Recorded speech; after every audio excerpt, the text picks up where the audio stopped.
Dapat itigil na ng mga smugglers ang kanilang planong ituloy pa ang kanilang mga illegal na negosyo dahil napakahigpit ng ating pamahalaan.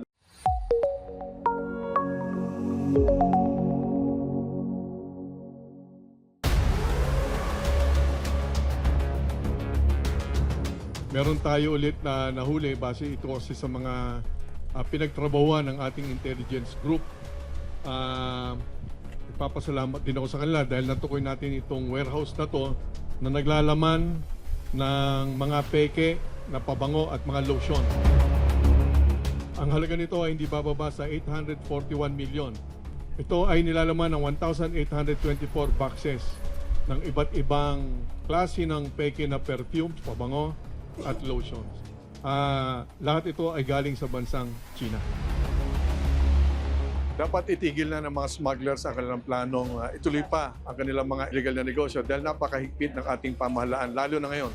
Dahil sila'y mahuhuli, sayang din ang kanilang puhunan at sila'y pananagutin sa batas at maaari silang makulong.